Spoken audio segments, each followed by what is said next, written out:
అధ్యక్ష, ఇది కేంద్ర ప్రభుత్వానికి సంబంధించినటువంటి వేదిక కాదు కాబట్టి వ్యవసాయ రంగానికి కేంద్ర ప్రభుత్వం ఏం చేస్తుందో అనే విషయం ఇక్కడ చెప్పడం భావ్యం కాదు. వీళ్ళు మొత్తం కేంద్ర ప్రభుత్వాన్ని ప్రశ్నించారు. కేంద్ర ప్రభుత్వం వ్యవసాయ రంగానికి ఏం చేసింది? ముందుగా నష్టపరిహారం, ప్రకృతి వైపరీత్యాల్లో నష్టపోతే కేంద్ర ప్రభుత్వం నరేంద్ర మోడీ గారు ప్రభుత్వం రాగానే అన్ని విషయాల్లో డబ్బులు చేసింది. మరి వాళ్ళు మాట్లాడారు కదా మేడం, భారతీయ జనతా పార్టీ నరేంద్ర మోడీ గారు ఇక్కడ లేరు, ఇక్కడ మరి మాట్లాడకూడదు. వాళ్ళు నరేంద్ర మోడీ గారు ఇక్కడ లేరు, నరేంద్ర మోడీ గారి గురించి మాట్లాడారు. అన్ని విషయాలు కేంద్ర ప్రభుత్వం ఏం చేయడం లేదని మాట్లాడారు. కాబట్టి అందరూ మాట్లాడారు. కాబట్టి ప్రకృతి వైపరీత్యాలలో నష్టపోతే పంట పొలాలు ఉన్నటువంటి పంట నుంచి మొదలు పెడితే అన్ని రకాలుగా నష్టపరిహారం పెంచినటువంటి విషయం వాస్తవం కదా మంత్రి గారు చెప్పండి. అదేవిధంగా ఈరోజు నేను రాష్ట్రానికి సంబంధించినంత వరకు మీరు అడుగుతున్నారు కాబట్టి కేంద్రాన్ని చెప్తే సమయం పోతుంది కాబట్టి, ఏదైతే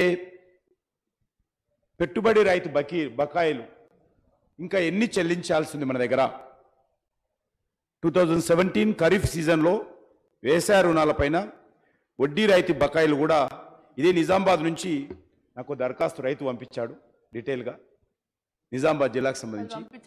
కాబట్టి ఈ రకంగా మరి ఏడపల్లి మండలానికి సంబంధించినటువంటి నిజామాబాద్ జిల్లా నుంచి నాకు రావటం లేదు, దయచేసి ఇది ప్రభుత్వంతో ప్రశ్నించండి అని చెప్పి ప్రశ్నించాడు అధ్యక్ష. అదేవిధంగా అధ్యక్ష, ఈరోజు ఇంతకుముందు కూడా చెప్పాను, నేను నిన్న ముఖ్యమంత్రి గారు కూడా చెప్పారు. కాబట్టి ఈ యొక్క వేదికగా నేను వ్యవసాయ శాఖ మంత్రిని గారిని అడుగుతున్నాను, ఈ రీషెడ్యూల్ చేసుకున్నటువంటి ఆదిలాబాద్ జిల్లా, పాత ఆదిలాబాద్ జిల్లా, పాత ఖమ్మం జిల్లా, పాత మెదక్ జిల్లా, పాత రంగడి జిల్లా, సుమారు 12 జిల్లాలు ఏమవుతున్నాయి అధ్యక్ష. ఈ 12 జిల్లాలలో ఏదైతే రిజర్వ్ బ్యాంక్ ఆదేశం ప్రకారము రైతులు రీషెడ్యూల్ చేసుకున్నారో వాళ్ళకు సంబంధించినటువంటి మరి రుణాలు చివరి విడత మాఫీ కాలేదు. కాబట్టి దాని కారణంగా రైతులు ఆందోళన చెందుతున్నారు. ఈ విషయాన్ని ముఖ్యమంత్రి గారికి స్వయంగా రైతులను తీసుకెళ్లి గౌరవ వ్యవసాయ శాఖ మంత్రి గారిని కూడా కలిశాను గత అసెంబ్లీ సమావేశాలలో. ఇంకా అది పూర్తి కాలేదు కాబట్టి రైతులు ఆందోళన చెందుతున్నారు. అది కూడా ఇప్పుడు ఎప్పుడు చేస్తారో ఒక టైం షెడ్యూల్ చెప్పాల్సిందిగా నేను మీ ద్వారా ప్రభుత్వాన్ని కోరుతా ఉన్నా అధ్యక్ష. దానికి సంబంధించినటువంటి కాగితాలు కూడా కావాలన్నారు, అవి కూడా మొన్న అంతకుముందుకు ఇచ్చాను మంత్రి గారికి, మళ్ళీ ఇవ్వడానికి కూడా సిద్ధంగా ఉన్నాను. అవన్నీ details government collector office proceedings అన్నీ కూడా రెడీ ఉన్నాయి, అవన్నీ ఇచ్చాను నేను. కాబట్టి అవన్నీ ఇవ్వాల్సిందిగా నేను ప్రభుత్వాన్ని కోరుతా ఉన్నాను. అదేవిధంగా అధ్యక్ష, మరి ఈరోజు ఆర్థిక శాఖ మంత్రి గారు చెప్పారు కొన్ని విషయాలు.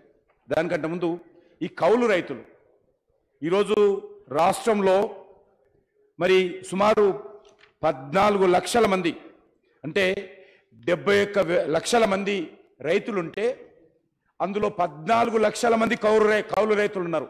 పేదవాళ్ళు, బడుగు బలైన వర్గాల కుటుంబాల నుంచి వచ్చినటువంటి వాళ్ళు, దళితులు, అదేవిధంగా బీసీ వర్గాలు, చేతి వృత్తుల వాళ్ళే ఈరోజు అయితే భూమి లేదో వాళ్ళందరూ కూడా ఈరోజు వ్యవసాయం చేస్తున్నారు అధ్యక్ష, కౌలు రైతులుగా ఉన్నారు.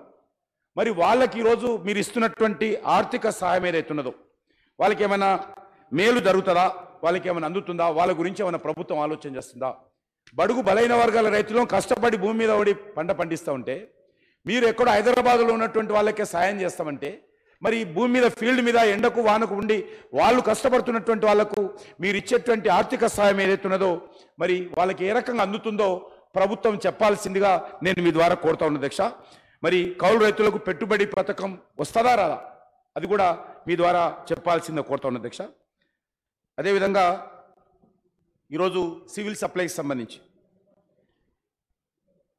3 సంవత్సరాలుగా రేషన్ కార్డ్స్ ప్రింట్ చేయడం లేదు అధ్యక్ష.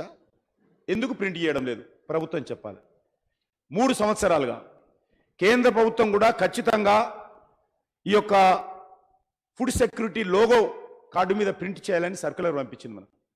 మరి మీరు ప్రింట్ చేస్తున్నటువంటి రేషన్ కార్డు మీద ఫుడ్ సెక్యూరిటీకి సంబంధించినటువంటి లోగో, మీరు కేంద్ర ప్రభుత్వ లోగో కూడా ప్రింట్ చేయాలి. మేము కూడా మరి సుమారు 1,92,00,000 మందికి మేము కూడా బియ్యం ఇస్తున్నాం. మీరు ఈ రాష్ట్ర ప్రభుత్వం కూడా సుమారు 90 లక్షల మందికి, మంత్రి గారు చెప్పినట్టే 90 లక్షల మందికి రాష్ట్ర ప్రభుత్వం ఇస్తున్నది. కాబట్టి వాళ్ళలో కూడా ప్రింట్ చేయాలి. బియ్యం, 1 కేజీ బియ్యం వెనుక 27 రూపాయల 69 పైసలు కేంద్ర ప్రభుత్వం ఇస్తున్నది. 3 రూపాయల కిలో బియ్యం చొప్పున మనకు పంపిస్తే మనము ఒక 2 రూపాయల సబ్సిడీ ఇచ్చి మనము పేద ప్రజలకు ఇస్తున్నాం. కాబట్టి కేంద్ర ప్రభుత్వం కూడా లోగో ఏమన్నటువంటి విషయం వస్తుందా, అది వేస్తున్నారా లేదా? అదేవిధంగా డిజిటల్ కార్డ్స్ మరి ఎందుకు ప్రింట్ చేయడం లేదు, ఎప్పటి లోపల ప్రింట్ చేస్తారో చెప్పాల్సిందే కోరుతా ఉన్నాను. అదేవిధంగా అధ్యక్ష, ఇంతకుముందు మరి ఈ యొక్క సరిగ్గా నాకు అర్థం కాలేదు, ఏదైతే ఫేర్ ప్రైస్ సంబంధించినటువంటి వాళ్లకు కమిషన్ విషయంలో మరి కేంద్ర ప్రభుత్వం ఇచ్చిన డైరెక్షన్ అమలు జరగడం లేదన్నారు మీరు. కేంద్ర ప్రభుత్వం, మన రాష్ట్ర ప్రభుత్వం ఏ రకంగా ఇస్తుందో చెప్పాల్సిందిగా నేను కోరుతా ఉన్నాను అధ్యక్ష. అదేవిధంగా అధ్యక్ష, ఈరోజు ఈ యొక్క తెలంగాణ రాష్ట్రంలో ట్యాక్సీ కారుకు ఉన్నటువంటి వాళ్ళకు, ట్యాక్సీ ఆటో ఉన్నటువంటి వాళ్ళకు, లేక ప్రాపర్టీ ట్యాక్స్, ఇంటి ట్యాక్స్ కట్టినటువంటి వాళ్ళకు మరి వీళ్ళందరి కార్డులు తొలగించారు చాలా పెద్ద ఎత్తున. కాబట్టి చాలామంది ఈరోజు గ్రామీణ ప్రాంతాలలో భూమి ఉంటే రైతుకి ఎంత ఆత్మగౌరవం అనుకుంటాడో, హైదరాబాద్ లాంటి నగరంలో, పట్టణ ప్రాంతాల్లో, గ్రామీణ ప్రాంతాల్లో రేషన్ కార్డు ఉంటే కూడా అదే ఆత్మగౌరవం అనుకుంటాడు. మీరు రేషన్ కార్డు తొలగించడంతో ముఖ్యంగా బడుగు బలైన వర్గాలు ఇబ్బందులకు గురవుతున్నారు. కాబట్టి ఆ రేషన్ కార్డ్స్, ట్యాక్సీ నడిపేటువంటి డ్రైవర్ రేషన్ కార్డు ఉండకూడదా? అతను ఈరోజు 25,000 పెడితే కారు వస్తుంది అధ్యక్ష, 25,000 పెడితే మామూలు కారు వస్తుంది, పాత సెకండ్ హ్యాండ్ కారు వస్తుంది. అటువంటి కార్లు తీసుకొని ట్యాక్సీ నడపడం, ఇతరత్ర నడపడం చేస్తూ ఉంటే, ఆటోలు తీసుకుంటుంటే వాళ్ళందరికీ ఈరోజు మీరు కార్డు తీశారు. ఎక్కడి నుంచి తీశారు? ఆర్టీఏ ఆఫీస్ నుంచి లిస్ట్ తెప్పించి ఎవరెవరి పేరు మీద అయితే ఉందో ఆధార్ కార్డు ఆధారంగా మొత్తం రేషన్ కార్డ్స్ అన్ని తీసేశారు మీరు బల్క్గా.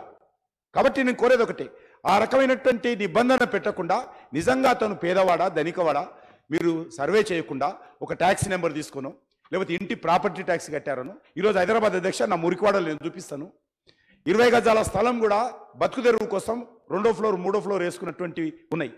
అతని కింద ఉండి 2వ ఫ్లోర్ 3వ ఫ్లోర్ కిరాయికి ఇచ్చుకున్నాడు, అది కూడా చూసి ఆపేస్తున్నారు. మేము మురికివాడల్లో కూడా వేసుకున్నారు ఫ్లోర్స్, తప్పేం లేదు, నేరం కూడా కాదు. కాబట్టి అలాంటి పేదవాళ్ళ యొక్క కార్డ్స్ కూడా చాలా తొలగించారు. కాబట్టి వాటన్నిటి కూడా రివ్యూ చేసే విషయంలో ప్రభుత్వం ఏమైనా ఆలోచన చేస్తుందా? ఆ రేషన్ కార్డ్స్ ఎప్పుడు ప్రింట్ చేస్తారు, ఎప్పుడు ఇస్తారు, తొలగించిన కార్డ్స్ విషయం ఏంటి, ఈ నిబంధనలు ఏ రకంగా మార్చబోతున్నారు? మీరు ఈ యొక్క 4 వీలర్స్ 3 వీలర్స్ పేరు మీద మీరు కార్డ్స్ తీసేయడం మంచిది కాదు. ఈ విషయాన్ని కూడా ప్రభుత్వం చెప్పాల్సిందని కోరుతాను. చెన్నమనేని రమేష్ గారు.